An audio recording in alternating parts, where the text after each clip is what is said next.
All right, this week we're going to have two, maybe three videos on roof designs and roofing materials, things of that nature. So I'm going to try and go through this as quickly as I can. Um, Roofs, yeah, roofs are like the hat on top of the building. Okay, it can impact the look of the building. It can change the look of it. There's many shapes, many styles, many different materials that they can be built out of. So you just kind of have to go with the flow on pulling your design together for what kind of a look that you're trying to convey. And here's an example of a very complicated roof. You have kind of almost like a turret right here, but it's squared off and it has a hip, but it has a gable almost like a dormer on the front. You've got several hips going around, but little gable dormers. It just kind of breaks it up, makes it very interesting. But that's a rather large building and a rather complicated roof.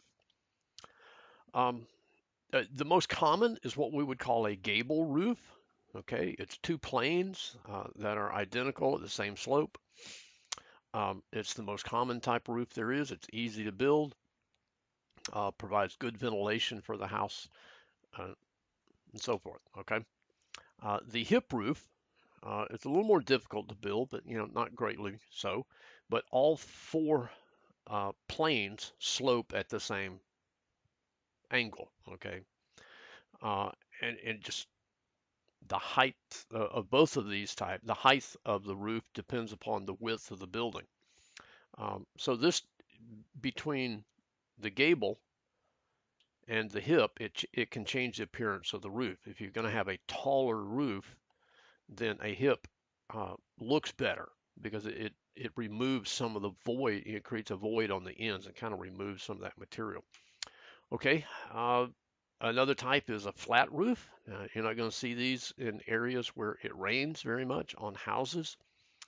A guy told me many, many years ago, he said, happiness is not owning a flat roof because a flat roof will leak. It's not a matter of if, it's a matter of when. But most of them, especially in commercial buildings, are very popular, uh, easy to build, but they have a very small slope and a pitch so that the water will run to a drain. Okay, so they're not totally perfectly flat. All right. Okay, the shed roof is one plane that slopes. Um, it's unusual to see this on a house as a single roof, but it gets attached to other parts of the building. Like you may have a screened in porch off of the back covering the deck or even a bump out on the house and it'll have a shed roof on it. So they are out there residentially. And they're used often on sheds, of course. Okay, the mansard roof has multiple sloping planes, and it's almost like a gable, um, but the sides are typically more vertical than on a gable, and the top is a lower slope. It's a French design. You don't see it often in houses. There was a number of houses built, like in the 1970s that had some mansard roofs on it. But it is a popular commercial design. Okay. All right. Then you got the what's called the Dutch hip, which is a hip roof, but it has a gable at the very top, and this allows for ventilation through the attic space. And then you've got the gambrel roof that we've talked about before. Um, and the A-frame, um, which not so much seen in houses here in the southeast, but in places where you have a lot of snow, or maybe in recreational areas, like campgrounds or things like that, you'll see A-frame roofs. Um, and like we said at the opening, you can mix styles together. Here you've got a shed roof over the porch, and everything else is gabled on this house, all the dormers and the bump outs of the wings to the front. Now, it was not necessary to put a gable here because of the layout of the floor plan, but it does make for a nice look. Instead of just having a big flat space of roof up there, you add a gable. It may be a false, like really, this is like a huge dormer. uh, and it could be false, it could be real. It's hard to tell from this picture. And here you have a hip roof on the main part of the house, but this wing coming out to the front has a gable on it. Okay, so you can kind of mix and match the styles together to get what you're looking for. Okay, let me see. Did I have anything in there? No. Okay. All right. Most houses are not going to have a roof framing plan. Okay, because most houses are pretty standard. Now, if you have a complicated roof, you may do a roof framing plan, which would give the builder exact details on how to build the roof. Now, if you order trusses for the roof system, which we'll talk about shortly, the truss supplier will furnish a truss drawing because they have to actually, computer build the roof and then test the engineering on it. But you have multiple things here with some vocabulary. At the very top is what we would call the ridge board, runs down the center of the roof. On the walls, you have what's the top plate. We've talked about walls already before. And then a common rafter, which are perpendicular to the walls. Okay, and these rest on the wall and then go up to the ridge board. Wherever you have a valley, you're going to have a valley rafter, which is a different size material. Okay, because this carries load. A hip rafter at the corners. The names get kind of complicated. You don't have to remember all of these names other than like ridge board, rafter, valley, hip, things like that. Okay, gable. Let's see. Cuts will be in the next slide, and we're going to talk about some slope. Some terms that you need to remember about roofs is the rise, the run, and then the clear span.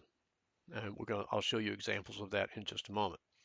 Okay, so a common rafter is typically cut this way, and this is at the angle that it would sit. This portion here, the top, we have what's called a plumb cut, all right, and it's rest against the ridge board. A seat cut right here, or often is called a bird's mouth.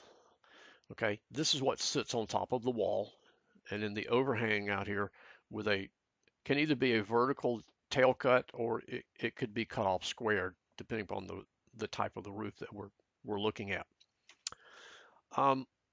Here's cross section through a building that shows both rafters on either side of the building, and the slope triangle. This is how we determine the slope of the roof, which is how things are measured. And it's 5 units vertically to 12 units long.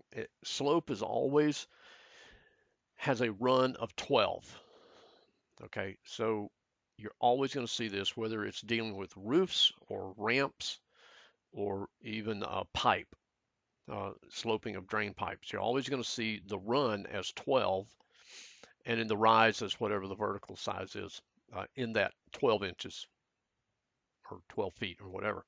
Okay, so the run for a roof is measured from the inside of the exterior wall to the center of the ridge. And then the rise is measured from the bottom of where the rafter would contact the ridge to the top of the top plate. Okay, so that gets a little confusing right there. Okay, your overhang is what hangs out over the wall. Clear span is the distance from the inside wall to the inside of the other side. Now, most of the time, you're going to see roofs marked as slope. People will call it pitch, and it's the rise to the run, 5 to 12. All right. Now, a lot of textbooks still go with this old definition of pitch being rise over span, which gives you a totally different way of measuring and calculating. But this slope, which will often be called pitch, is the way that we're going to measure things and do things. The rafter size, the size of the lumber here, whether it's a 2x4, 2x6, 2x8, like that, that depends on the distance of the run that you've got, spacing of the rafters, the type of lumber, and the slope. Okay, low slope versus high slope. And there are charts, just like we did with the floor joist uh, charts to determine floor joist size.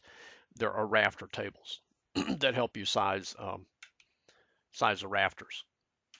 Okay, let's see. We're at 10 minutes on this one, so I'm going to pause it and then start again.